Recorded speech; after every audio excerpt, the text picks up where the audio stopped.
And welcome back to ChiroThon here in Kansas City, home of FIFA 2026, also Cleveland University.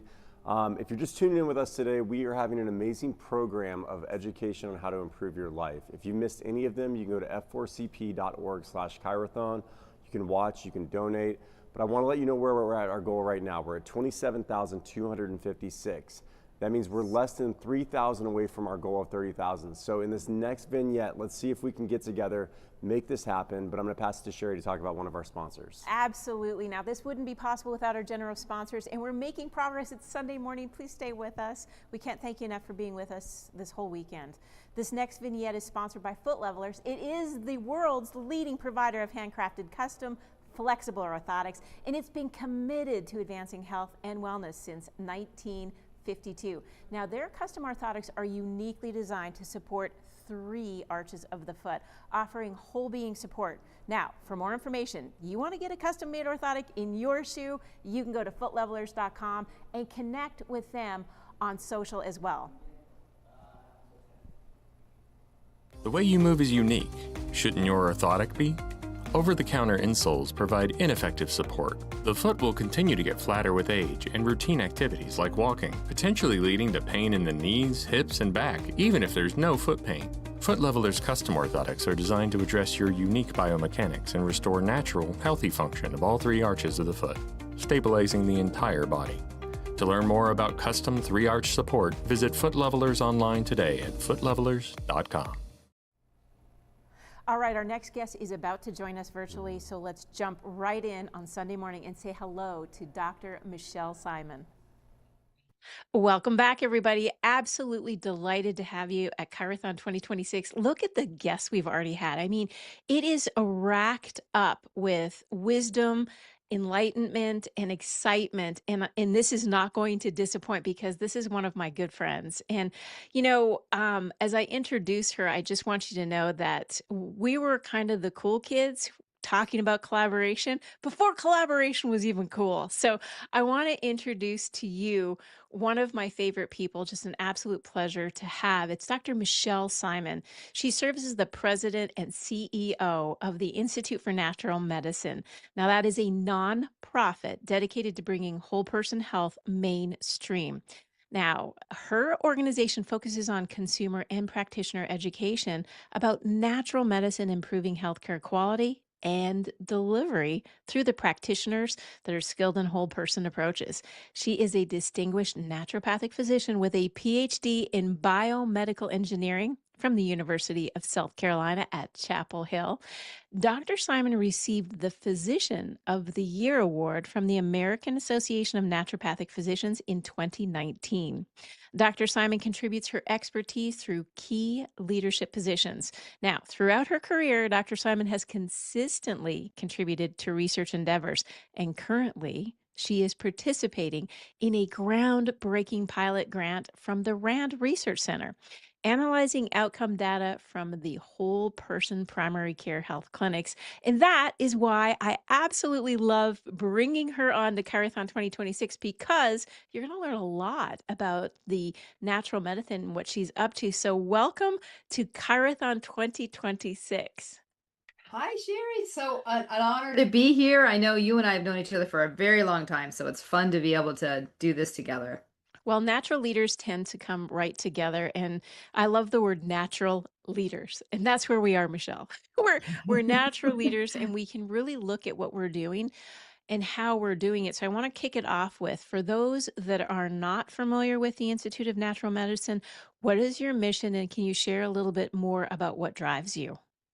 Yeah, for sure. Well, you did state our mission perfectly. We are here to bring whole person health mainstream.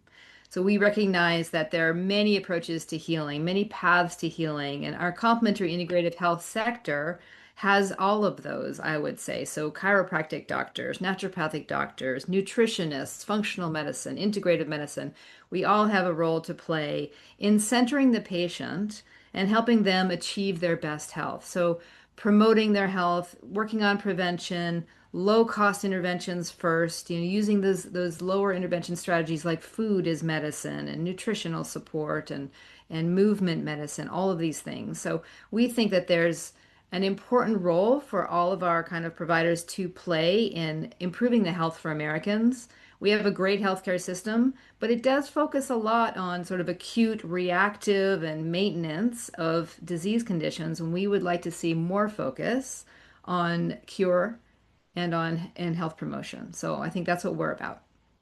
I really enjoy hearing you lay the groundwork because over the time that I've gotten to know your mission and how you're executing, one is high quality. We want to be able to have evidence-based information and the research, and that's what's so important about Right. what you're doing. And also, before I go into the research, I want to actually ask you what drew you to becoming a leader in a nonprofit? And then how has that shaped how you look at the healthcare system? Wow. Well, yeah, I didn't never imagine myself in this role for sure. I mean, my background is engineering. I have an undergraduate in mechanical engineering. I ended up getting a PhD with the Duke Engineering Research Center in biomedical engineering. And after 4 years of that, for me, recognized I was at the wrong end of healthcare for myself, not for anybody else who goes that path, but my great uncle Louis knew John Bastyr. He told me about naturopathic medicine, and I came, I saw, I enrolled. And I feel like naturopathic medicine to me was the engineering of healthcare. It was, looking at all the different problems, trying to get to the root cause and solve that. It's different for every patient. It was a perfect alignment for me. And I practiced for 20 some years, did a residency, had a clinic, had doctors working for me. And then I recognized that it's such a like a best kept secret. And I felt like we needed to do more promotion about it. So I got involved with the Institute for Natural Medicine 10 or 12 years ago, maybe now, and just kind of took off from there. I actually don't practice anymore. I mean, I have a few legacy patients that I keep, but mainly I just work with a nonprofit to advance knowledge about this amazing profession and all of the other allied professions that we work so closely with, like chiropractic doctors and nutritionists and all the others. I think this is the time. And you see that, like what happened with Maha and all of the interest from people following the pandemic, people want to take control of their health and they want information, they want education and resources. So this is the perfect time to be doing what we're doing and to really reach all those people that we can. So you've come from an engineering background, which I think is quite phenomenal because when you think about engineering, you're thinking about structural frameworks that can Mhm. encompass the ability to achieve a mission, which I think is so brilliant that you're in this position now. Tell me some of the things, because now I'm really curious, knowing your past and like you never shared this with me 10 years ago. And now I'm like, whoa, I'm in awe, like really in awe of the background that you have to get to where you are today and how fortunate the Institute is to have someone of your caliber and your capabilities to be there. But share with me if you can recall some of the things that you learned in your bioengineering background that have played a role in today for you. Yeah, it's interesting. Engineering to me is problem solving. And I think from the moment I was a little kid, I took things apart, tried to figure out how they work. My dad was an engineer. It's just endemic in our family, I think, structure. And I just like to know how things work. And once you know how they work, you can improve them, right? Or you can design things that are similar to help them. And I think that's how healthcare should be. Like that is basically you go to medical school, you learn how the body works. And from naturopathic perspective, the medical school I went to, it's a little beyond only the physiology and how all of that kind of plays together, but it's also understanding the body's natural ability to heal and that we call it a vital force. And that's something I think that sets us apart in that we recognize we need to work with that versus kind of power over it, which is a lot of the conventional approaches, like trying to mitigate symptoms and squash them. But those symptoms are there for a reason. And understanding why they're there and then working with them to help the body heal and recover is a different strategy for healthcare, I believe. And I think it's more, in my mind, it's more of an engineering approach. So I think that's how those things fit together. I'm very involved with you on aspects of the vitalism that happens in a body that you have to understand where to approach it. And obviously, for many, it's start with the foundational approaches. And that's where I think Dr. Michelle Simon here with me today, I think you focused your time, your talent, and your attention to let's not hit it with the most aggressive therapeutics. Let's start with food, and Mhm. food is medicine. If you had a magic wand and you could teach the entire world today, and you could just tell them one thing about food as medicine, what are some of the key components that you would really want them to know as using food as a medicine? Mhm. It goes back to those simple adages you heard from your grandmother. You are what you eat. Right? So this is how we fuel ourselves. It's food, and food is what contains the nutrients that power every biochemical pathway that gets anything done in your body. Every little systematic, every enzymatic pathway, they all have cofactors, and those are nutrients. Either they're minerals or they're vitamins or there's some other kind of component that comes from foods. There's no other way. I mean, there's some that we develop in our intestines. So we have like some B vitamins can be created through our microbiome, but generally you're taking those things in as food, and that's what makes us run, it makes us work. So the quality of your food is very important, and trying to get as nutrient dense food as you can. A lot of the conversation these days is about, the ultra high processed foods that we have available in our country. And the more we learn about that, the more we see these nutrient deficiencies that are occurring in people who eat them as a large proportion of their diet. That's a big concern, I think, for Americans, as you see chronic disease becoming an epidemic amongst us. I mean, there are kids now coming with diabetes type 2. We never saw that decades ago. And that is largely lifestyle and diet related. So we're seeing these epidemics happen that are related to the intake of food in this country. I think it's a very serious question. And I know it's happening. I know people are becoming more aware of it, but we need even more attention on that. We do. And businesses should be held accountable as well. And that was one of the things is I was coming off an airplane into this beautiful interview with you as I'm thinking to myself as I've traveled, watching how the choices are made. And I'm sitting beside he looked like a linebacker, a very large man, very sturdy, very strong, younger man. And, um, we get the choice on an airplane. Do you want the cookie, the pretzel, or some variation of some chocolate? And every time I get those three choices, I cringe because there's nothing there. It's like Yeah. it's the negative of reality, and you're already traveling. So let's just be honest with each other. You're traveling, you're stressed. Those two go together. And then you're tired, which is part of your stress. And then you add a bunch of sugar and additives and Yeah. ultra process. And then the ultimate, as I watch him say, I would like a Jack and Coke on my pretzels.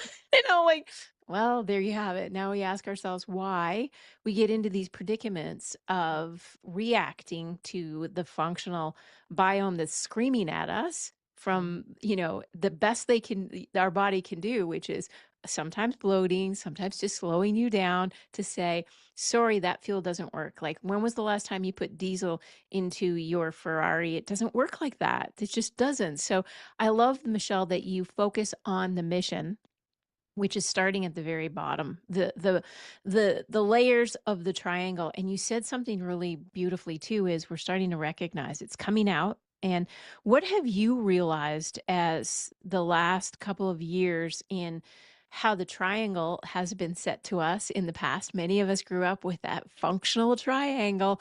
Tell our listeners and our viewers, Taeyang, about the triangle that that many of us have looked at. Do you mean the food pyramid or Yes, the yeah. food pyramid. Yes. Oh, wow. Well, where do we start? I mean, I gotta say that there are some in the proposed upside down triangle, you mean from the administration? Yeah. So Yes. yeah, on its point, I think that there's some good things there. I think that they were trying to put real food in the triangle, which I wholeheartedly support. I think that is very good. And there's not a lot of sugar, there's not a lot of processed foods in there. I think that's also beneficial. I do have some concerns about the heavy weight that's put on red meat and full fat dairy.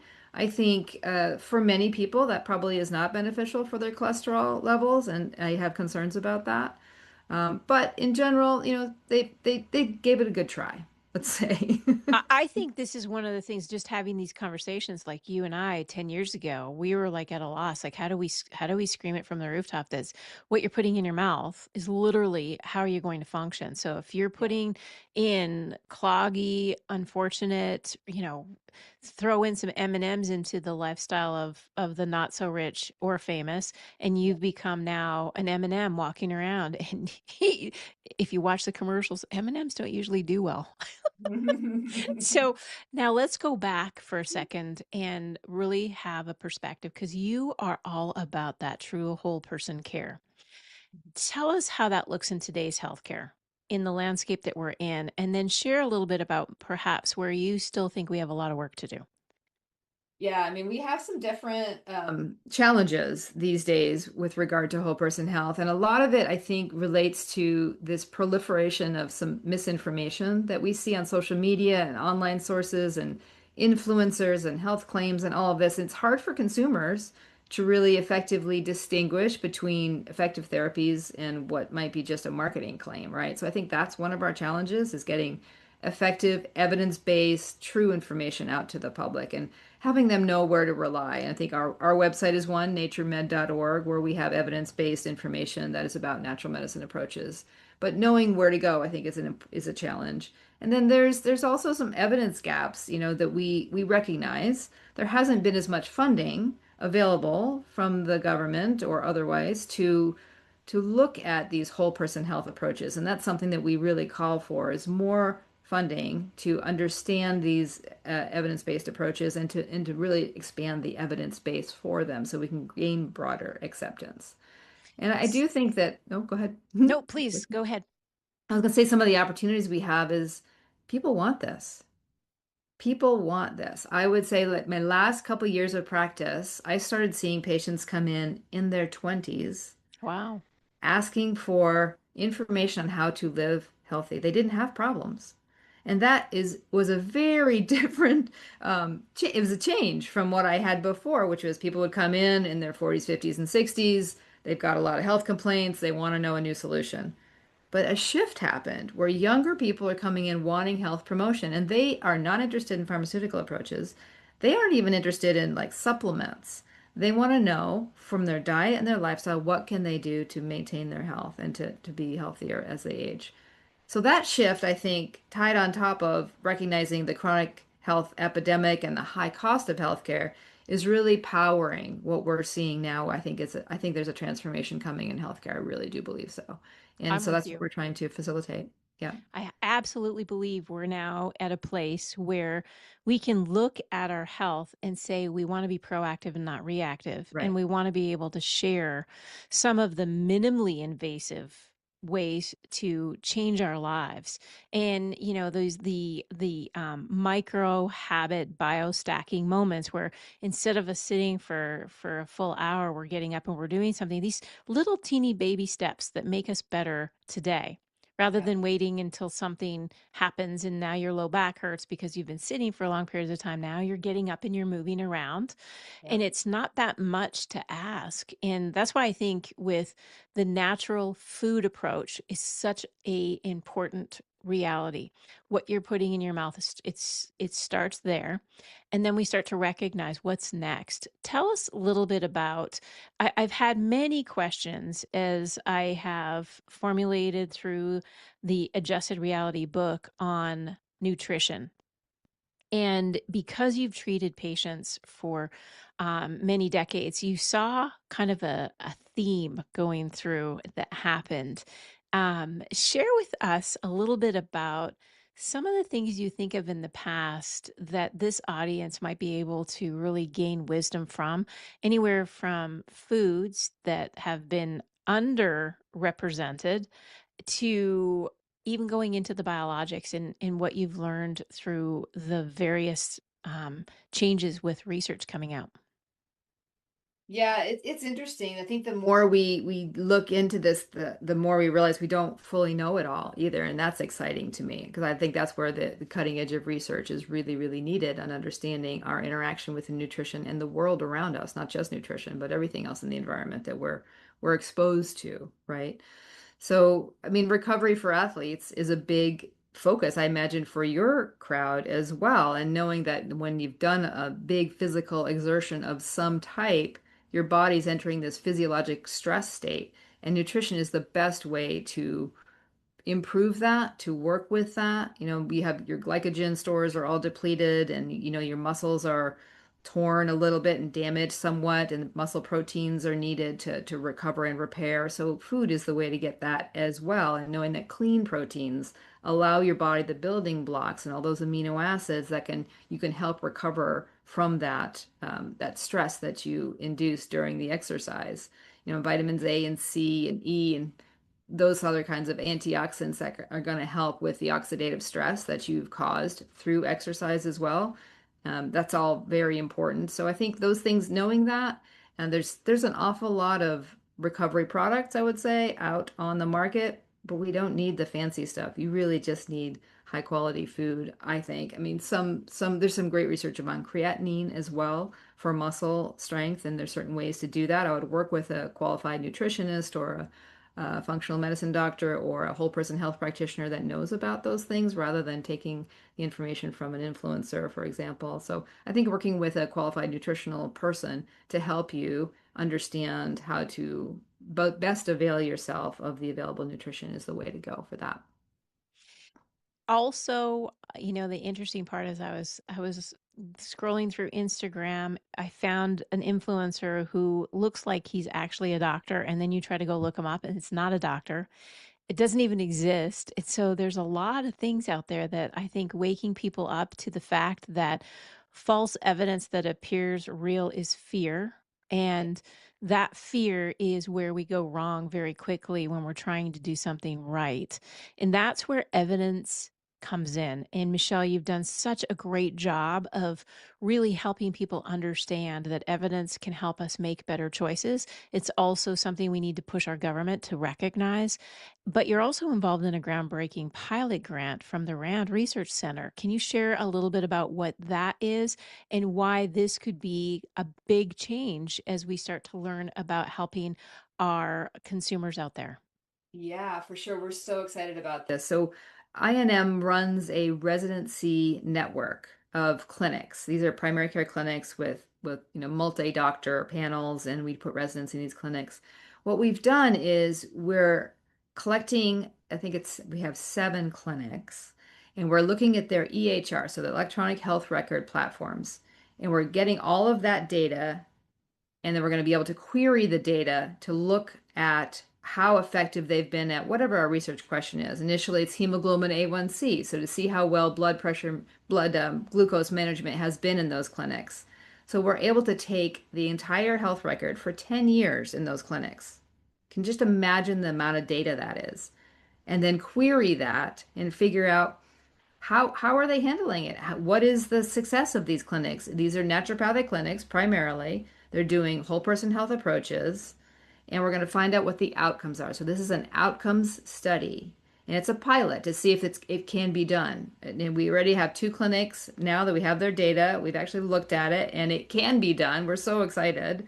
So we're going to import all the rest of the data in there. But this allows us now, especially since EHRs are using AI for transcribing notes. And so the narrative data that exists in both the chart note as well as the treatment plan can now be effectively mined through some Google Health and additional LLM platform queries that we can do. So this is the cutting edge of the cutting edge of research right now that we're able to do, but it allows us access into an unknown world, really, of all of this chart data that existed, but we weren't able to effectively research it before. So we're super excited about this. And I think the potential for this translating out to other whole person health providers is huge.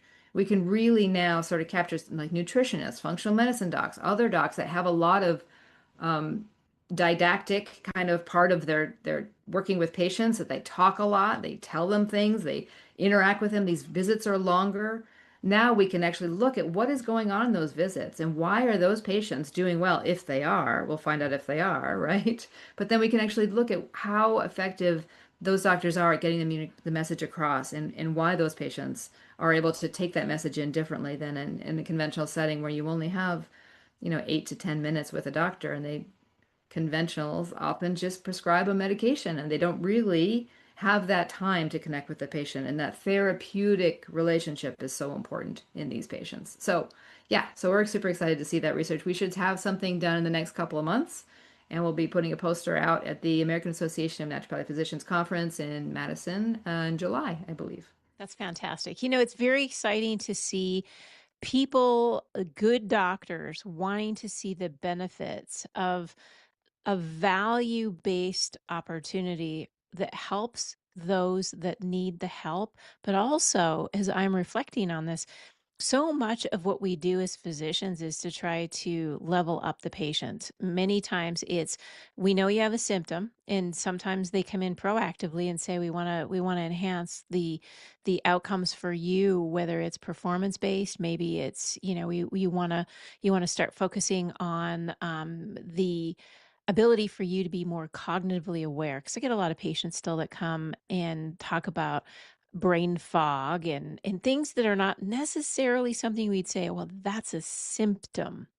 But they want to be more vital. They want to be more aware, more awake, feel high energy, feel turned on. I mean, when I wake up in the morning, I want my feet on the ground. I want to jump out of bed. I feel great. I just like, I'm full on passion driven. And I want that for anybody that I have contact with. I want you to be able to see, where is it that your life could be leveled up? Not like a video game, but like literally you're living the life that you want to live. And that quality of life, the health span, is so critical. No one wants to live longer if they're going to live sicker. And I think where we collaborate best is being able to have open, honest conversations that are not 8 to 10 minutes about symptom care. And Dr. Michelle Simon here with me from the Institute of Natural Medicine, I think you have really hit the nail on the head. Is, where are we going to go with being able to take our healthcare system, which is still very focused on reactive care, to a place where it levels up into proactive? Who are you? What do you want to achieve in your life? But there's still a lot of misconceptions out there. What are some of the things that you think people still hold about natural medicine? And what would that look like if we could shift it? Yeah, well, it's a great question. And actually, we have a course that we have designed around this very question, which is an interprofessional education course designed for conventional MDs, DOs, NPs, PAs, and nurses to help them understand what whole person health is. It's really designed to demystify the providers and the approaches in whole person health. And I think that we're doing it with Georgetown University. It's 24 credits. It's asynchronous online. Anybody can, sign up for it that wants to. But really it's to help conventional providers understand the training, the scope, the education, the licensing, the all of the background of the professionals that do this. So naturopathic doctors, chiropractic doctors, functional medicine, acupuncturists, Ayurveda, like that whole sector, and then also the modalities that they utilize. So talk to me about supplements. What is food as medicine? What are these mind-body approaches? What is meaning and purpose, and how does that relate to care for patients? So really answering all those questions that they may not even know they have. So the goal is to provide this education in this gap that exists between conventional and the whole person health, I would say, providers. And then hopefully we'll get more integration, we'll get more training, we'll get more employment and true whole person care where the patient is at the center and the providers seek to serve them instead of the other way around. So I think that's the goal, really. And I hope that research will follow from that as well. The more we'll have more interaction, more integration, and then we'll learn more from each other, right? And then that's the goal, is to keep elevating. And there's There's an awful lot of ill people in our country. There's no need to be, worrying about turf or any of that. And the patients should be at the center of this. We should figure out what they need, what they resonate with. Maybe they want a completely conventional approach. That's great. Maybe they don't. They should have that option too. So that's my hope is that, our healthcare system focuses on the patient first and how to help them best, and then allows them to have many paths to healing. And yeah, and then hopefully we'll get where we need to go, which is better health ultimately for all of us. Well, we're absolutely delighted as the Foundation for Chiropractic Progress to be part of that Georgetown University Yes. opportunity to have that continuing education so that the medical doctors, the nurse practitioners, anyone who really has a patient coming in that they want to optimize on a more holistic whole being care can Hmm. have the information, because we don't have always the time to do the variety of learning about, oh, I want to learn about acupuncture. I want to learn about Right. Ayurvedic means. I want to learn about naturopath. What does that look like? Well, the average medical doctor right now is doing the best to just keep up with the therapeutics that they Right. come into their practice. What would it look like if we could actually share with them what we do and how we do it? So thank you, Dr. Yes. Michelle Simon with the Institute of Natural Medicine, for being involved in this program and then bringing on organizations that really do want to share with the collaboration of bringing doctors more opportunities, more tools in their toolkit, so the patient remains the builder, and the building blocks are then offered to the patient depending on what they want to do. Are they building a log cabin, or are they building, a Mhm. absolutely beautiful ranch style house? That they need to decide. I love, Michelle, that your goals for the Institute for Natural Medicine really focus on the patient, and Mhm. that I don't think our healthcare system has done that in the past 100 years. It No. hasn't focused on the desire of the patient and really listened to what the patient wants. We're giving them what we're telling them they should have right now. This is what you should have. Take this and call me tomorrow. But what if there was other ways to do it? What if there was the desire of the patient to say, I would rather not take that, and here's why? I think that's such a beautiful thing. Before we end today, Dr. Michelle Simons with the Institute of Natural Medicine is here with us today, and we've talked about collaboration and research and what that inverted triangle really looks like, the pyramid, inverted pyramid that is now crossing across America, and we're talking about it, and we're trying to share the best ways to do things. Your goals for now and perhaps 5 or 10 years in the future, what would that look like for you, Dr. Michelle Simons, as the CEO for the Institute of Natural Medicine? Well, I think a lot of what we talked about really touches on what our goals are, and that is to grow the mainstream acceptance for this preventive, person-centered, whole person health approach, right? So in mainstream acceptance will help us with the professional world as well, because the patients will be empowered and educated to ask for what they want in this world. And we would love to see our system more closely resemble a therapeutic order approach that many of our complementary integrative health professionals already practice. So that's looking at the root cause, that's solving the root cause, that's using the lower force interventions, that's working along with the body's ability to heal, and in educating our patients and helping them understand how their body works, why it works the way it does, and how they can avail themselves of the best therapies to improve their health and help them understand what the meaning and purpose of their life is and why health is important for them.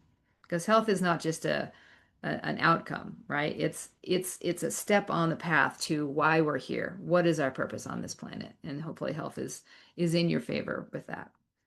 Well, it's enlightening for me just to be around you, because we have the same passion. We really want the patient to Yeah. determine what their outcomes is. And it is it's a famous quote that always sticks with me when I think about where the patient is, and it's where their future is. And it's an Abraham Lincoln quote, and it's the best way to predict the future is to create it. And that's what you and I are creating is the Yeah. open, honest opportunity for a patient to choose what they're desiring. Even sometimes when they have no idea what they're desiring, we get that opportunity to educate them. And then it's their path. It's what road are they going to take? And hopefully it'll be the one that makes the biggest difference for them, as Robert Frost would say. And that is what makes all the difference in the world. So thank you so much, Dr. Michelle Simon, for being part of ChiroThon 2026 with your energy, your wisdom, your enthusiasm, but most importantly for me is that you were in it for the long haul. You didn't just come in, do a few changes, and then leave. No, you've been with me for almost a decade now, and I can't be more grateful to have you, not only as a colleague and someone who's changing healthcare, but also as a friend, and that means a lot. So thank you, Dr. Michelle Simon, Chiro 2026, for being with us today.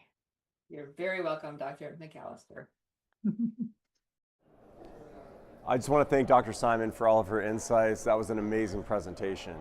I want to tell a little story here about Kilimanjaro, and I think it's really big because, like, when you think about climbing a big mountain and we look at your health of the viewers that are watching, sometimes we think we have to rush at it, right? And the thing is, when you're conquering a big mountain like Kilimanjaro, the first thing that they teach you when you get there is pole pole. Just one step, just one step, just one step. So hopefully what you learn in there is that, you know, it's not a rushed process, right? Health is in the moment. Just take that one step, take that one step.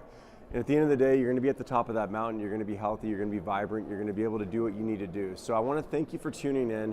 We have a couple extra speakers coming up, so make sure you're staying with us. If you can, visit f4cp.org/Chirothon for the rest of our speakers, and more importantly, to donate. We're hitting our goal hopefully here soon. So Sherry, where are we at? We are so close. Every dollar counts. Remember, this is about the last hours that we want to make the goal happen. It's pole pole. It's one step at a time. It's $1 at a time. Why are we doing it? Because it makes a difference for people out there all around the world. And it's about whole being care, and so many people are suffering. So we need you to help us lift them up, in many hands make light work. And say that again, whole being care. Explain that. Whole being care, making sure that you're not just focused on a symptom. We're looking at optimizing and preventing problems. And so much of today's dollars, in fact, 90% of today's GDP is being spent towards chronic disease. And that should hurt everybody, because those dollars could be going to something so much more impactful than trying to treat symptoms. So chronic pain, we need to get a hold of it, we need to get rid of it, and we need to help people find whole being care. Mental, physical, emotional, biopsychosocial moments are happening, and we're here to help them grow. So we want to make sure that you know we'll be back in just a few more minutes. Our last vignette is being sponsored by Foot Levelers. The way you move is unique. Shouldn't your orthotic be? Over-the-counter insoles provide ineffective support. The foot will continue to get flatter with age and routine activities like walking, potentially leading to pain in the knees, hips, and back, even if there's no foot pain. Foot Levelers custom orthotics are designed to address your unique biomechanics and restore natural, healthy function of all three arches of the foot, stabilizing the entire body. To learn more about custom 3-arch support, visit Foot Levelers online today at footlevelers.com.